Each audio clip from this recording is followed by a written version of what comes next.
Hi, this is Carrie Brownstein. This is DJ Premier. This is Darren Aronofsky. You got the RZA right here. Rose McGowan. Radiohead. Aisha Tyler. Tribe Called Quest. Fred Armisen. Prince Paul. Javier Munoz. Seth Meyers. Frankie Cosmos. Flying Lotus. Hi, we're Chaim, and you're listening to the Talkhouse Podcast. What's up? What is up? It's your host, Elia Einhorn. Welcome back to the Talkhouse Podcast. This week I'm joined from Chicago, Illinois by... Josh Modell, executive editor. What's up, Elia? Hey, how you feeling out there? I am feeling DJ Khaled. How are you feeling? I don't know what that means, but I'm excited. It seems like it's like a really good thing to feel because then you just yell it and it feels good. So I'm taking it. That's my new way of saying that I'm feeling good. Well, Josh, out there in Chicago, the leaves are turning and it's fall. Out here in Brooklyn, we're starting to get gusts of wind. But this week's show takes us out to the always sunny Los Angeles. Yes, a beautiful, calm, sunny conversation from two LA-based guys.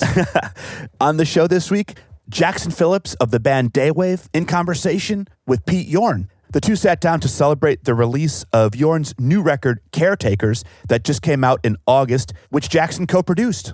Yeah, this is Yorn's first album in 3 years, but the guy's had an amazing career, starting with 2001's Music for the Morning After, which is a stone classic. That was a big hit.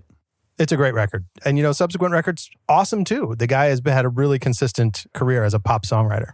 This is a guy who's collaborated with some real talents over the years. Yorn's worked with Frank Black of the Pixies, released an EP with Scarlett Johansson. He picks great collaborators, and Jackson Phillips is no exception. You can really hear Phillips' sound all over Caretakers. From that record, let's check out the track Calm Down.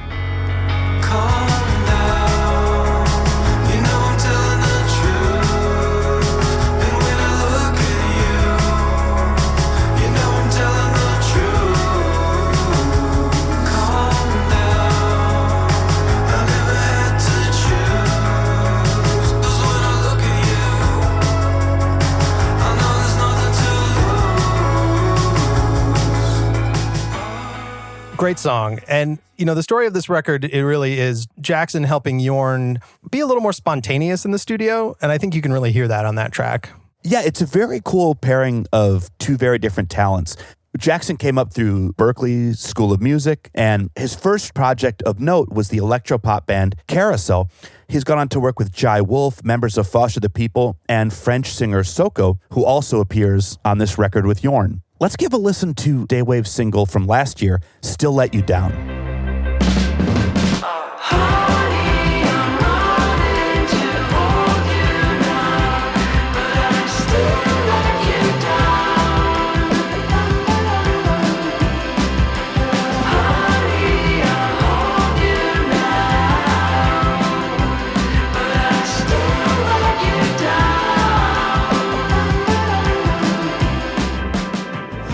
It's a great sound. Yeah, that's a killer track. In the process of becoming collaborators, the two have also become friends, and their conversation really takes in a lot here. We hear about the benefits and drawbacks of getting a musical education. We hear, like so many people, how the Smiths and The Cure changed the direction of Yorn's life. Been there. I think I'm still there. They get into the pluses and minuses of working in both small and big recording studios. And working with small and big record labels. Yep.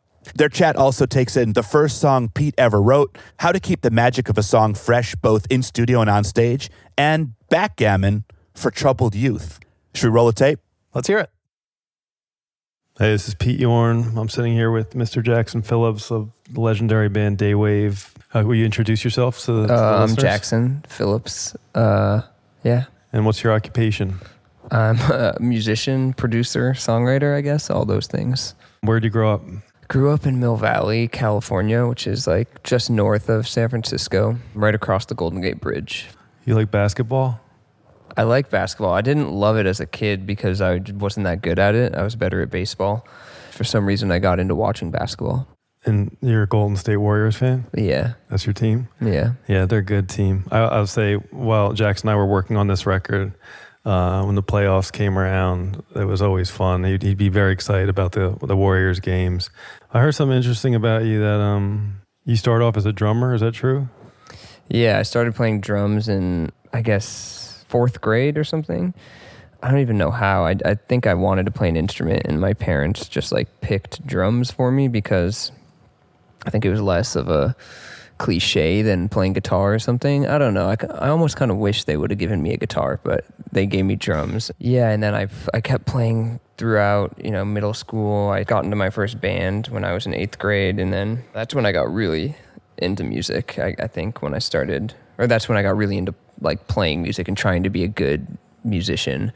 I was always obsessed with listening to albums, but once I started playing in a band, I was like, oh wow, I need to get so good at this. But then, in high school, I kept playing, started doing more jazz. And then when I went to college, I went to Berklee College of Music. And that's when I started playing piano and started like veering away from the drums. And I started getting into production and learning that whole thing. And then it wasn't until a couple years after that I picked up guitar. Wow, so it was very late for you. Yeah, I was 25 when I bought my first guitar, or 24. That's wild. Yeah. I think as a kid, drums are a great introductory instrument because all you have to do is hit them to get a sound. Like piano is also in that way where you're going to press, a key and you're going to get a sound. But guitars, you definitely have to have developed some hand strength or be willing to, put in some extra work there for sure. I think being able to play drums as like a foundation kind of sets you up pretty well to play guitar or piano because they're both like really rhythmic. I mean, guitar for me, it was like the rhythm stuff at that point was not difficult. I mean, it's kind of hard to learn how to pick, but that doesn't take too long. It's really like being able to have a good sense of rhythm and good time is like such a crucial thing for any melodic or harmonic instrument also. But I think because also coming from having already learned piano, learning guitar, like it's not like I already knew some theory and stuff, so I knew how to apply it to guitar, but I just I take a lot of shortcuts. Like instead of learning bar chords in like the normal way, I started by playing in open tunings, and then like I figured out, I can play a 1 chord, 2 chord, 3 chord, 4, 5, 6, all the chords in the major scale or whatever. I could figure out cool voicings and how to play them really easily without like doing a bar chord. So I still actually don't know how to play like normal bar chords. Yeah, you would always have weird tunings whenever I would go to Jackson's house to record. I'd be like, oh, give me this guitar, I got this song idea, and I'd pick it up and I'd strum it, and like it was supposed to be normal tuning, and it would be like long, like it would just be this weird tuning every time, and we'd have to sit there and tune it so that I could actually get a proper sound out of it for me. But I think it's one thing it's fun to play with you, like just either when we have the band with us or just even acoustic, because you always do different voicings on the same chords that I do, and we're not really overlapping, and so it's like it just fits together in a different kind of way. Mm-hmm. And so I think it sounds interesting that way.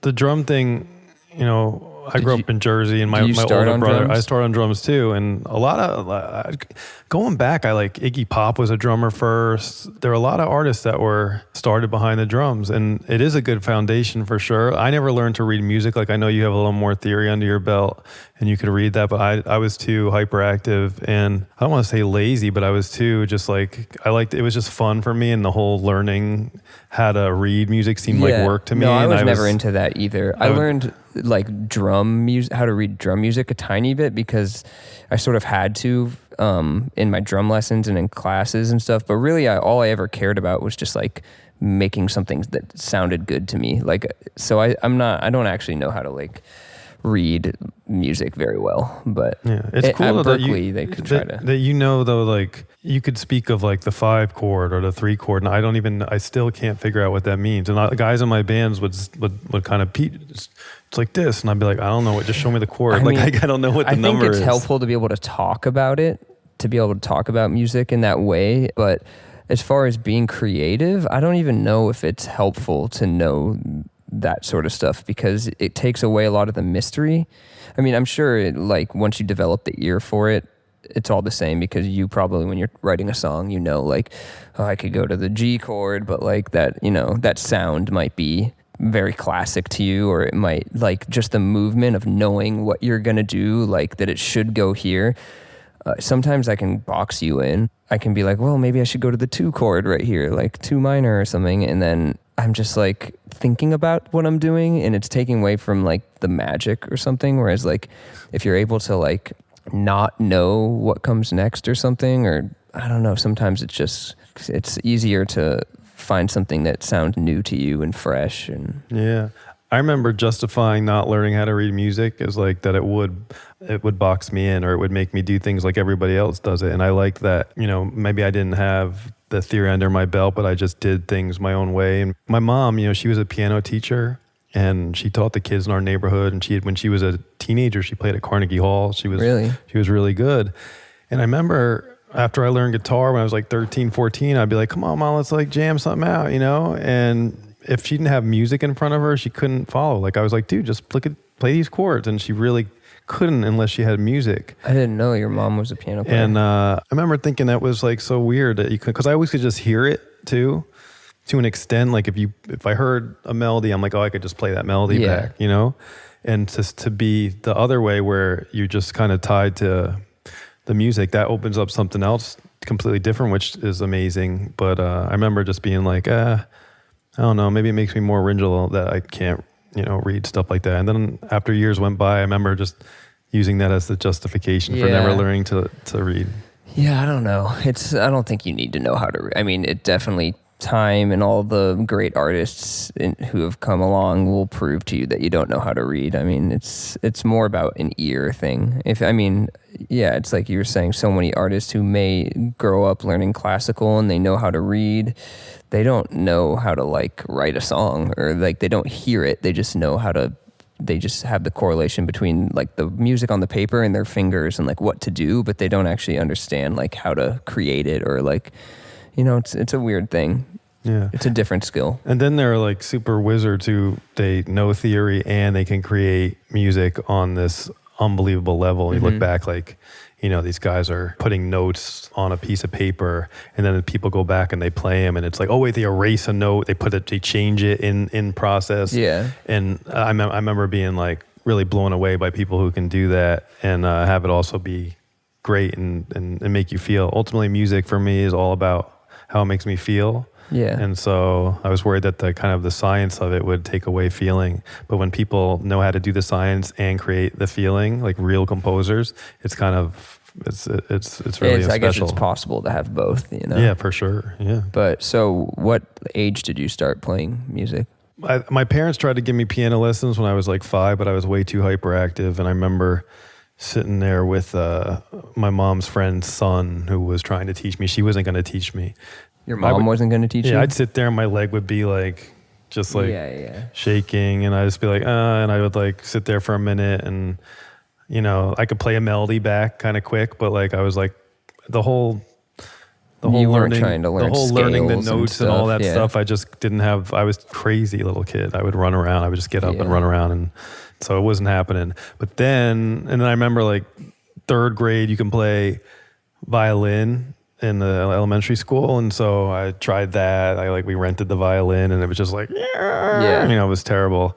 And I also didn't apply myself at all, you know. And then once you got into 4th grade, you could get into the brass instruments. So we rented a saxophone from the orchestra place, and that as well. I just none of these things. I just never applied myself, and I couldn't get a sound out of it really other than a squeak. But all this time that my older brother, I had 2 older brothers, and so my middle brother was like 6 years older than me, and there was a drum set in my basement, and they would be playing like, they were, when I was like 7, you know, they were in like junior high and high school, my brothers, and they would have their friends come over into our basement in Jersey, and they'd be playing like metal covers, like they'd have like their burnout friends come over, and they'd be wheeling like Marshall Stack down to our basement, and they'd be playing like Breaking the Law by Judas Priest and like just metal covers, Iron Maiden stuff. And I would be like 7 years old watching them downstairs, like, whoa, this is pretty cool. And then they would leave, and I'd be like,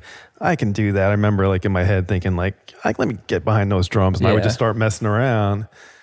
And then I remember my middle brother, he's like, all right, here's a beat. Just here's like a boom, bop, boom, boom, bop. Take your hand, put it on the hi-hat, kick the drum, and here you go. And I just picked it up right away, and then that was it. I was just like, loved drums, and I'd played that for years. And so I didn't learn guitar till I was like 13 or 14. And I remember the summer before I learned guitar, they had a mandatory guitar class in my elementary school, in public school. And everyone had a classical guitar that was like the school had them. Yeah, like the nylon string. Yeah, and I didn't apply myself at all, and I got a D in it. I remember I would just like play bass lines. I remember I'd play like Blister in the Sun, like Violent Femmes bass line, or like Smoke on the Water. But when it came down to learning the first position chords, which is all they were really teaching, and reading the music, I just didn't do it. So I barely got by. But then that summer, I was away at like some summer camp somewhere in upstate New York in the Catskills, and there were all these British counselors who were there. I guess they would come and they'd work as counselors for like the first month of the summer, and then they would go and travel America. And I remember these guys were all into the Smiths and the Cure, and one guy had a guitar and he started playing these Smith songs, and I was just like, whoa, what's this? And yeah, then you finally heard something that like caught your ear in like an emotional level more than just like exactly. a technical It changed thing. everything. And then they showed me some chords, and I was like, oh. And so after that summer, in the spring, I got a D in the class, and then I went to the summer camp and kind of learned all the chords. And then in the fall, if I would have had the class then, I would have gotten an A because I would have known all the chords. Yeah. And it's just funny how that worked out. It's really hard with music to try and learn it from a point where like there's no emotional connection to anything. Like you have to like want to learn your favorite song or something. It has to be something that like draws you to it. In like a guitar class or a piano class, it's just like there's just nothing exciting about that. It's just all technical. You're just like, what's the point of this? I think it was an age thing too, where like as a little kid, I was into this metal that my bros were cranking, and I loved it. I would play drums to, Maiden and Priest. That was like my thing. I used to sit in front, like we lived out in the sticks, and we got cable pretty late. And I remember we had just got MTV, and I would sit watching, like praying for a Judas Priest video to come on. Like I was all I would care about. And then I loved those bands, but as soon as I became like 12, 13, and I heard, the Smiths or the Cure, like everything changed. All of a sudden I was like, whoa. And that's what made me want to really pay attention to guitars, because I'm like, they're kind of singing about stuff that it's like making me think about things or feel a certain way, and I want to dress a certain way. The whole thing like kind of got me. And so I remember the shift happened where like, okay, drums are fun, but I can't really write songs on drums. I need something melodic. And so the guitar, as soon as I was able to learn some chords, I just started writing songs. I wasn't like, oh, I want to write songs. It just happened like right away. How old were you when you wrote your first I was song? 12 or 13. Can you remember that, like those songs, or the first song I wrote was called The One. Really? Ironically, it's called The One. And it was, I remember years later thinking that it was lame because I rhymed fire and desire. But then there's a lot of songs that did that actually. But I remember I wanted to write a song that sounded like The Cure. And the lyrics were, she was the princess of the underworld. Her lips were red like fire. She told me once or so I thought that love was her desire. and I was like, it had a cool melody. It had a cool beat. And that was my first song that I ever wrote, and it's actually not horrible if I went back to it today. Being able to write as an outlet, I remember, was a nice thing as a kid, and I never thought that I'd do it as a career. It was always just for fun, it was just like a fun... So you kept playing in high school and stuff and writing songs, and you probably had a band or something? Yeah, I think freshman year I was a drummer in a band. The band was called Cheese. And it was these two other kids, Eric Dewberry and Christian Seal, and they were like best friends. One played guitar and one played bass, and they knew all the they got me into the Replacements pretty early. I remember they were really ahead of their time. I feel like they were kind of like proto, almost like that grunge, but not Nirvana grunge. They were kind of like ahead of the curve of that, and like they were interesting guys. I haven't seen them in years. I ran into Eric Dewberry, whose nickname was Doobie. I ran into him in Portland. He was a bike messenger, and like I was crossing the street, and this was maybe like 10 years ago, and he was like, Pete, and I was like, oh my God, and I hadn't seen him since high school. It was really weird. So that was cool to see him. But that was my first band. We played like in the high school gymnasium, and then we played in a talent show. But then it wasn't until junior year where I finally sang in front of a band, like got out from behind the drums. So I used to play drums and sing. And then always. And then some other band was like, they heard me sing and they were like, yo, Pete, will you sing Rockin' in the Free World with us, the Neil Young song? And I'm like, yeah, sure, why not? So I ended up playing guitar and singing on that. and they were like a metal band. It was like a heavy version, and they were called Backgammon for Troubled Youth. And I didn't even know how to play backgammon then, but it's one of my favorite games now. And then we ended up winning the talent show. And I remember that was like, the singing thing's pretty cool, but it was still not for a career. I was going to go to college. So you went to college? I went to college, and I was supposed to be a tax lawyer. Did you graduate? Yeah, I graduated. It was important. I knew, like, for my family, it was like, I don't want to waste my dad's money. He had sent me 2 years. 2 years in, I knew, like, I think I want to do music, but I'm like, I better finish school. Yeah. Because I knew it was important for them. And my grandfather would always say, you have to have something to fall back on. And so, they just go full music. It was scary. You knew you wanted to do that when you were in college? By junior year, I knew that I wanted to take a shot at music. Did you have like a band, or were you just like writing songs alone or something? I was writing a lot of songs. I was smoking a lot of weed. It was very cold in Syracuse, New York, and I smoked a lot of weed and stayed inside mostly. And I remember I was writing like 4 songs a day sometimes. It was just like crazy flurry of songs. And I didn't really play out. I was the drummer in a band there. Like I still love drums. And I think I could hide behind the drums in a way, And so actually this guy, Joe Kennedy, who was in my touring band for years, Joey K, I found him through a want ad at the student center. There was this like, drummer needed thing with the phone numbers, all feathered out on the bottom of a piece of paper. And it said, if you're into the Who and the Posies and Dinosaur Jr., call this number. And I was like, that sounds fun. And so I called, and me and my buddies went with me. 2 of my friends who I'm still pretty close with went with me to this weird house off campus. And I walk in, and Joey K was there.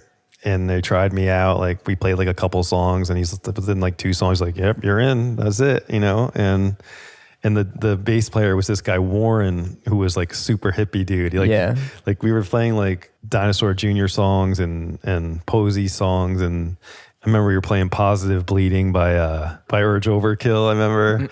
And the bass player was this super hippie dude. And then the lead guitar player was this like Hesher metalhead dude. Like, it was such a random band. Nice. But it was fun. And we played out a few times. The band was called Andy Said 15 as a reference to Andy Warhol said everyone has 15 minutes of fame. Yeah. Yeah. But then years later, Joey K graduated, and then as I was about to maybe put out my first record, he showed up at one of my shows at Largo. And it wasn't, back then it wasn't like Facebooky, like you couldn't really, you lost touch with people, and he showed up after I hadn't seen him in maybe 4 years, and he's like, Pete, it's Joey K. He's like, what are you doing? I was like, oh my God. And then I pulled him into the band because he's such a sick musician. He was our secret weapon player. So how did you get from college to like the point where you were like signed and doing your first album and stuff?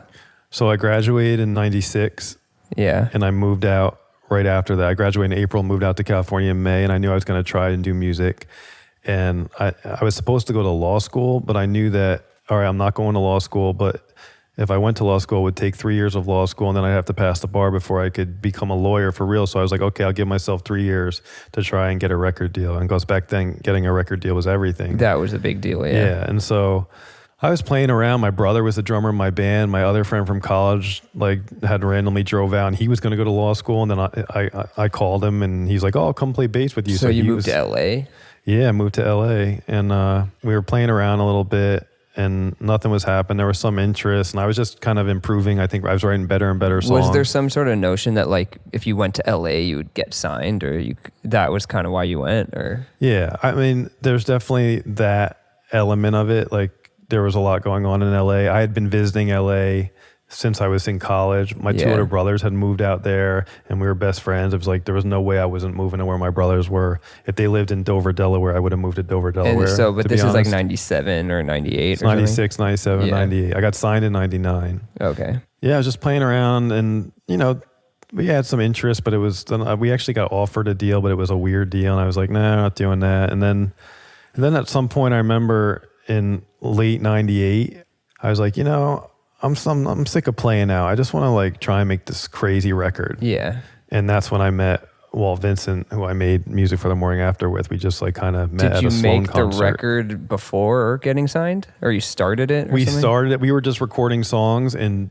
in the middle of recording the songs is when I officially got signed to Columbia. Because they heard the songs? Yeah, they heard some of the demos, which ended up being the versions on the record. Yeah. And then I played for them as well. You did the classic thing that you went into the I went in with acoustic guitar to the office. Yeah, it's something that you like see in a movie. Yeah, it was. I remember I did it. Well, the first time I went and played for Donnie Einer in New York City, and he's like, it was totally like, all right, kid, what do you got? Like one of those show moments. me what you got. And I'm like, hold my, I'm like, you hear this like your life comes down to like one or two moments. This might be one of those moments, you know. And I remember I played Just Another Girl, and I played Murray. And he went, pretty good. He's like, all right, we'll be in touch. And that was it. And we left, and I was like, all right. And I was like, I don't know what I expected that day, if anything would happen, but just kind of kept my head down and kept working and didn't hear nothing. And then a few months later, we get a call that Donnie was sending this guy, Will Botwin. He was going to be in LA. He was another A&R guy, and he wanted to see me. Come to the show. He was going to come to my house actually and just kind of see me, meet me, and see if I had anything else. And I always tell this story on stage, but luckily it was like literally like a day or two before this producer guy who I knew who lived around the corner from me, he showed me a chord that I don't know what the chord is, but it's that weird chord in Life on a Chain. And he said, Pete, I want you to go home and write a song with this chord on it. Yeah. And so I said, all right, I'll try, not thinking much of it. And I literally did. And then I met with that guy, Will, the next day. And he's like, you got anything new? And I was like, well, I wrote this song just now. And I played him Life on a Chain. And right when I finished the song, he said, let's do something. And I said, what do you mean? He's like, let's make a record, and that's when I got signed.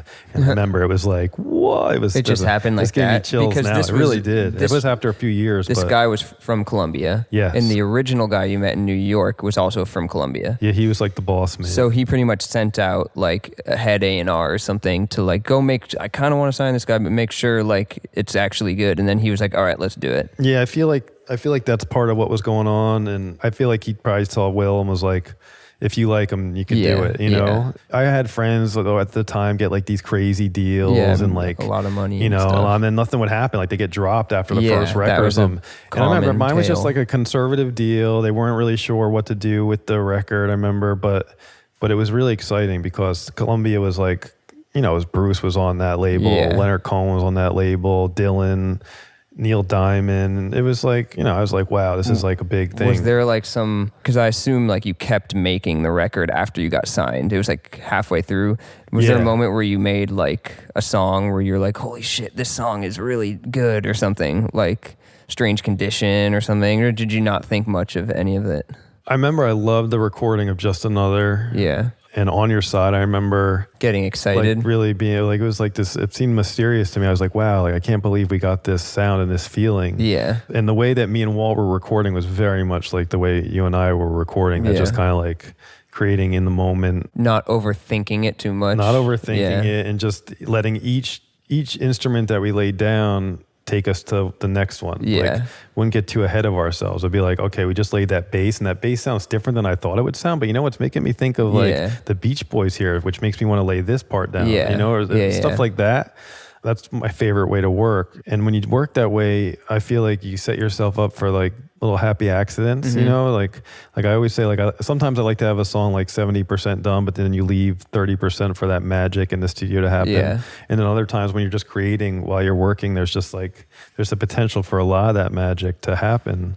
And I think that's an important thing that sometimes, studio environments can get too tight and too sterile and too planned. And that's not what music's about for me. Yeah, it goes back to that whole thing of taking music lessons. It's kind of the similar thing where like if there's nothing that is connecting you to it, it's like you're not going to apply yourself. And I feel like that could happen in a studio where like it all feels sterile and you're not quite connecting because you might not have full control over everything. Like in a home studio, well, I mean, I guess most studios now are like home studios, but just having more control and being able to get things to a point where you're like connecting emotionally with it or able to actually get what you're hearing in your head out there. Like I feel like in a big studio that's kind of difficult to do because you have a lot of gear in the way, It's just like, especially as a musician, if you're not like one of these like wizard, like big studio producer engineers, like you're not going to know how anything works. And in order to get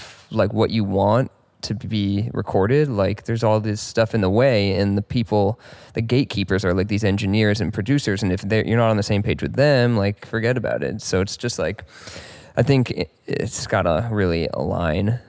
Yeah, I mean, back in the day, it would be like, all right, this engineer worked on this record that I love, and I know that, and this guy mixed this, and so there's that sensibility that I feel like they could help bring to it. I mean, I'm going back almost 20 years. It was still that, like, I feel like I remember when a friend of mine was like, yeah, I got this thing, Pro Tools, and I remember like I had just been recording at like Cherokee Studios on Fairfax, this old, it was the Robb Brothers studio, and it was tape, and it was all we knew. And all of a sudden my friend's like, yeah, I got this thing called Pro Tools. And I remember it sounded so nerdy to me. I was like, Pro Tools? What's that? Like, wait, so your first album though, that was not on Pro Tools? First album was on Digital Performer. I had Digital Performer at Berkeley. It was like one of the first DAWs that they taught us. Motu? Yeah, Motu. Yeah. And it just seemed so outdated. I was like, who uses this? Yeah. And like the teachers there were like, no, I promise you, this is like the industry standard. And the MIDI interface was tricky too. It was terrible. And you needed the timepiece, the external time clock. Yeah, and all exactly. That. It was a nightmare. Yeah, it was weird. We bounced everything to tape. I remember you made it work. Brad Wood was working with us at that point, who's a great producer, and he's like, okay, we're gonna bounce it all to tape at the record plant, and then we're gonna mix it there. So it was this kind of balance of like making it in a garage but then having some Digital Performer, and then dumping it to like something thicker. So you did do that. You ran it through tape and stuff. We did do that, and I don't know. I think the idea was that it would sound maybe a little better, a little fatter, but I don't know if it even did. Anything, like there's always like Brad's rough mixes that sounded amazing too, but then he did some great mixes in the studio as well. So it was cool. It was a fun process. It made us feel like these kids who were on Columbia Records, or who made this record in a garage, and no one knew who Walt was. I remember it was like, okay, I think it made the label feel better that okay, we were going to a real studio to kind of mix it. It made them feel then and maybe it felt like it was an extra little process for us. I don't know. At what point did you realize that the album was doing well? I feel like we turned the record in, and like it sat for a while before it came out. I think it was done about a year before it came out. It came out March 27, 2001. And it wasn't until I think they started to send it out to some press, and everyone just seemed to really respond to it. And I remember that was what kind of got them really excited. I remember like, oh yeah, people like this record, Pete, and then that got them excited, and then they gave it a pretty good push. I feel like it was one of the last old school record pushes for a new artist that you get.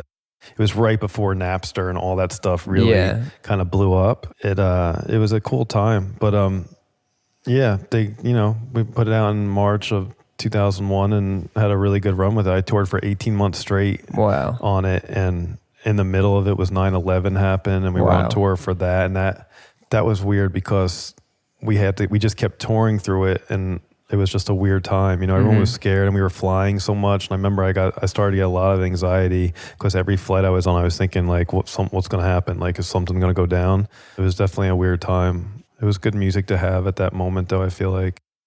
But let's bring it back. I know we haven't touched upon this, but do you want to talk a little bit about how we met?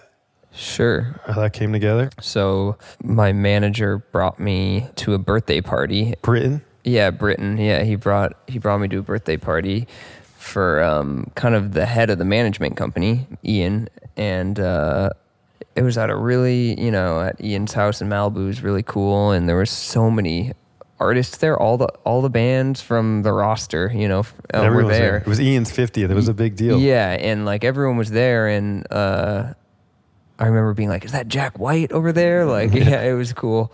But yeah, at some point in the night, we saw you like across the yard, and we were both like, "Oh, is that Pete Yorn?" Like, because at some point, both of us had been a fan of your music, and we were like, "Hey, let's go talk to him or something." And then I think we walked over, and you were like, "Hey, Daywave, like I know you," and so like, and then I was like, "Oh, whoa, you know my band? That's crazy." And yeah, and we just got to talking, and I don't even really remember if we talked about making music or anything, but we were just like, I was saying like, "Oh, I love your song On Your Side," and yeah, I don't really remember like too well. I think we were kind of drunk. It was late. It was the latter part of the night. Yeah, it was before like 1 things got a.m. really or blurry. Yeah, I had come with my wife Beth, and that was like one of our first date nights out since we had the baby. And I remember she was like, "All right, well, I'm gonna get back to relieve the babysitter, but you stay." So I'm like, all right, I'll stay. And then I remember like everyone started celebrating the birthday, and Jamie Foxx was there, I think, and he's like pulling shots out. Jamie Foxx was like he was like the MC. He was hilarious. Yeah, it was really funny. But that was earlier, before I met you. But yeah, when I met you, it was just weird because I had been seeing you around on my Instagram on the Harvest Records site, and before that, I follow Andy Bell from Ride on Twitter, and he tweeted something about Hazel English, who you also produce. So I was like, wow, this is cool. And so it was all this stuff came together, and then you were in front of me, and it was so cool to meet. Yeah, I don't know. Maybe Britton said you guys should do something together, in the studio at some point. Yeah, it might have been brought up, but yeah, it wasn't for another couple months. And then, I think it was a couple months later, you came over to where I lived at the time in Echo Park, and we just like talked and like listened to music, and I showed you some of the music that I had done. I remember I was telling you that I wasn't really that happy with how my album went with Harvest, because I felt like I liked my demos more, but it was that type of thing where, I think they really wanted to push to alternative radio, and so it kind of like took the music into this other place, and I think we talked about that, and you had shared some similar experiences where you're like, oh yeah, this happens. You might like when you work with other people, sometimes it doesn't turn out the way you want or something, and like, I feel like you gave me some wisdom, from being like, oh, I've been through that, it happens, and then it could be so frustrating. Yeah. Even once in a while, there'll be like a demo version of a song will come up on my shuffle, and it's not the version that made it onto a record, and I'll hear the demo, and it'll just cut right through me. And I'm like, oh, like, why did I keep going? I know. And then I'll listen to the version on the record. I'm like, it's good. It's fine. There's nothing wrong with it. But sometimes maybe it's just an idea in our heads, like that it didn't get the chance that it could have, or there's an innocence to it. Sometimes those demo versions sound so good. I got really worked up about it a few weeks ago on this one song. Really? A song I have called Close. There's a demo of it that came on. I hadn't heard it in years, and I was like, oh, like what was I thinking? And then the version on the record on Back and Forth, I went back and listened. I was like, yeah, it's good. It's fine. There's nothing wrong with it. But it's something about it's not that original it just thing. Feels like a compromise or something. Yeah, well, I mean, at least for me, like having that experience with my album where like I started off producing everything, doing everything myself, mixing it myself, mastering it myself. And it wasn't until really like when I gave away all of that to somebody else to do, to like help, produce and mix it, I realized it just wasn't going to end up how I wanted it to, because I had the vision and like I'd done it before with my EPs and stuff. And so to give that away and then to trust the label and be like, well, it's going to change it a little bit, but maybe it's for the better, and like it's going to, do what it's supposed to do because they know what they're doing.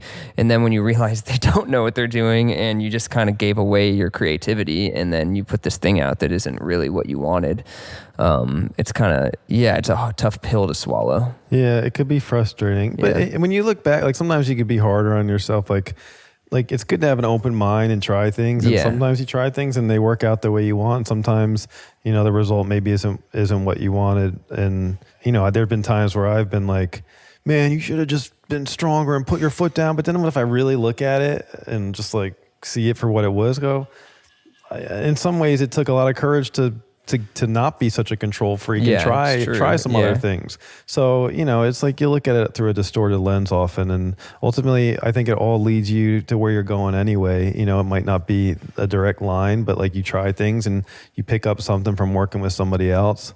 But yeah, I feel like for you, like you're so lucky that you're able to kind of play, sing, write, and engineer and mix everything yourself. I mean, you're kind of one-stop shop for yourself if you want to do that, and that's a cool thing to be able to do. I feel like I get in my own way sometimes, and I convince myself that what I'm doing is not good or something. I don't know.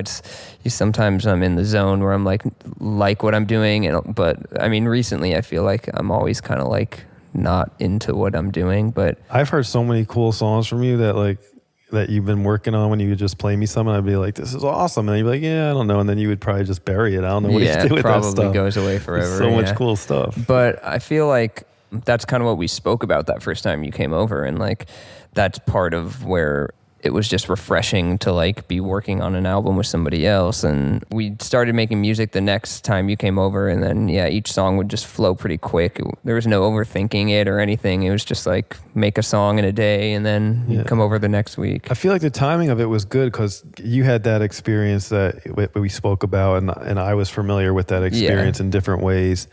And I feel like part of the way that we started working together was a reaction to that. It was like, all right, we're taking this back. We're getting back into a little bedroom recording, and we're going to just make music that we love without any expectation. No one's asking for this music. No one's like, it's not like the label's like financing this right now and we got to do it a certain way or answer to anybody. It was really just about getting together and just exploring music, and that was what was so great about it. I feel exactly, like why I like to make music. There's no pressure or anything. Yeah. It's not the type of thing where you feel like you're on the dime with some record label, or it's just kind of like making songs because you want to make a cool song. And I feel like that always turns out the best. You know, there's some people like who like to work and they like to create chaos, and they think that makes for a better working environment. I've never had a chaotic session or like a painful type session that's ever turned out anything interesting at all. It's always it's just a complete waste as far as I'm concerned. Yeah. I've like been with people who like they want to like take like 6 hours to get the drum tones up and all that, and I like to just move quick. I'm like, dude, we gotta go. Like, oh, totally. Yeah. I mean, it's if you're focusing on one thing for too long, it's just not going to work out. You got to like kind of be moving. And like, even if you try something for, let's say 30 minutes, just like trying to get some part and it's like not happening, it's like just move on. To go to something else. Yeah, move on. Lay something else in and then come back, or, you know, it's a great way to work. As soon as it starts to feel stale is when you're going to lose that magic, you know, because it's got to like flow organically. So let's see. So we met in Malibu at the birthday party. 3 months later or so, I come to your house. We decide to go for an EP and try and record like 5 songs. But then what happened? Like we started hooking up like maybe once a week or something like that. Yeah, it was like once a week, and then eventually we had like 10 songs. You know, after a few months went by, and we were just had a song each time that we were kind of excited about, and we didn't even think too hard about it. It was just like each time there was a new song and it was done, and then we were like, cool. Yeah, the spirit of that was what was one of the greatest things about it. We would get a new song pretty much every day, and after a few that I was like, you think like when I come back to the studio, in the back of my head in the car, I'd be like, well, what if we don't get one today? You know, like, is it going to happen again? And then there'd be times right before we'd break to get some food, or I'm thinking like, I don't think it's going to happen today, you know? And then out of nowhere by the afternoon, it would just like pull it together. It would just somehow come. And I remember just being like, well, I can't believe it, you know, and you know, some are obviously more meaningful than others, but I do feel like there was a consistency there, at least, you know, for what I'm trying to do, that kept happening. You never know what's going to happen. That's the thing. It's such a mystery. You never know which song is going to come together in a certain way, or that's what I love. And it's weird because I see a parallel there. Like, you know, I've been touring for the last 4 years, pretty much solo acoustic, and my only rule is no set list. Yeah. Because for me, like growing up, music was just like, it was like, you know, it's cliche, but it was just freedom and it was fun, and that was all. And if it ever creeps to this place where it isn't fun anymore and it feels like a trap, it's like, you got to mix it up. Yeah, you got to take a break at that point or something. And so I feel like in a weird way, having no plan every time we'd come in was like almost the equivalent of no set list. You know, it was like we just kept creating something new every time. And, you know, so this record, we're here to talk mainly about this record, Caretakers, which came out on August 9th on Shelley Records. It's my first fully independent release. But this is really the first installment of a lot more music that Jackson and I made together that, you know, we'll probably continue releasing. Yeah, it'll be fun to make some more too. I think at this point, it's been a couple months since we like got to making music, but the last song we made actually is on Caretakers. Yeah, the last song that we did, you know, is called A Fire in the Sun, and that jumped some other songs that we had done prior and just seemed really interesting to us. I remember the synths that you laid down on the chorus just gave me that. I think I was watching Stranger Things at the time, and it just gave me this heavy Stranger Things vibe. And just, you know, lyrically, it was resonating with me, and so it made it onto the record. About 3/4 of the way through when we were recording, Jackson got a house and he moved, and so there was also this new studio space to go into. Yeah. And I remember the same thing happened when I was making music for the morning after. We were in this little garage in Van Nuys, and then he moved. And Walt moved to Culver City, and I remember thinking, oh, like, what if we lose the vibe? We're going to go to a new place. Yeah. And I took a plastic bottle of water and drank it, and I squeezed it, and I sucked the air from the old studio into it, and I closed the cap, and then we went to Culver City, and I remember I released the air into that studio. Like, now the magic is here. And then the first 2 songs we recorded were On Your Side and Sleep Better in that room in the new studio. Yeah. Wow. And so I was like, I think we still got it, and so it was okay. And then, you know, I feel like when we moved to the new studio at your new house, you had just got that new piano, and so instantly there were these new songs that aren't on this record that have this beautiful piano aesthetic that you created, that we went in that direction. We took it a different way, and it lent something cool just moving into the new room. I think it can be, I've definitely been there where I kind of trick myself into thinking that a certain studio space or something is like the key, and then when I'm moving to another space, like I'm like, oh no, we're gonna lose the vibe, like kind of what you're saying, but you know, it's probably not that simple. I think it's more of a mindset. A lot of it's probably getting in your own head or something. And so if you believe that, then you could bring that to fruition. But if you don't believe that, then, you know, you could keep going. But yeah, I think Fire in the Sun is the only song on the album that we did in my new house. And that's one of my favorites. That happened so like quickly. I just kind of like played some instruments and then you sang in like one take. Yeah. Dan Field was in the room. He was there. I think you left and I sang the vocal, but But the vocal only took like 2 minutes because you just sang it all at once. Yeah, just the music was hitting me so hard, it just came right out. So that was cool. So, you know, I don't want to take up too much more of anybody's time, and I would like to thank Talkhouse for letting us be a part of their community. And if you haven't heard Daywave, Jackson's band, please check them out. And if you haven't heard this guy, Pete Yorn, definitely check him out as well. Also listen to plenty of Guided by Voices and Alex G, Sandy, and whatever else you might want to be interested in listening to. Yeah. Enjoy music. And Jackson, you have anything to add to this discussion? No, I think we've kind of covered it. Make sure you listen to Caretakers, out now. Oh, that would be good. Yeah. Caretakers out now. Shelley Records, Shelley Music, available everywhere on the streaming services. And there's some rare vinyl to be had somewhere if you could find it, peteyorn.com, and some maybe local record shops around your town. And hopefully we'll come to a city not too far from you and come. Jackson's band, Daywave, has been kind enough to help me play some live shows lately. And so maybe we're going to do a little more of that where we'll join forces and play some shows together. So looking forward to that. And I have some solo acoustic shows coming up in October 9th on the West Coast. Everything's at peteyorn.com. Hope to see you out there, and thanks for listening.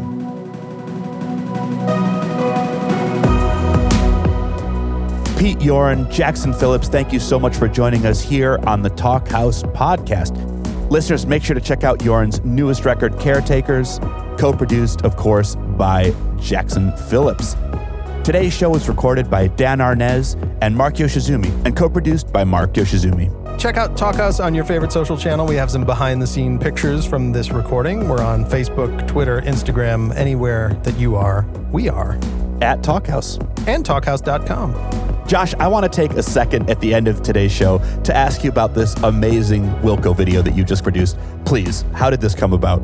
Oh, it's not a very exciting story, Elia, I'm sorry to say. I work with a fantastically talented director, and he was approached to direct the video, and I stood around trying to look important. It's called Everyone Hides. It's a great video, and it's very Chicago, so Chicago people should definitely check it out. And there are several Wilco Easter eggs in the video also. There definitely are. Josh, I would say you're hiding behind this director. The song Everyone Hides by Wilco, out now. You've got to check out, listeners, this video that Josh helped put together. It's awesome. Well, thank you, Elia. The Talkhouse Podcast theme song was composed and performed by The Range. Listeners, make sure to subscribe to the show to catch all of our upcoming episodes, including next week's talk between Joseph Gordon-Levitt and Tony Hsieh, CEO of Zappos. That was recorded live at Life is Beautiful as part of their Ideas platform. Till next week, I'm Elia Einhorn. I'm Josh Modell. Peace. And the Smiths. DJ Khaled.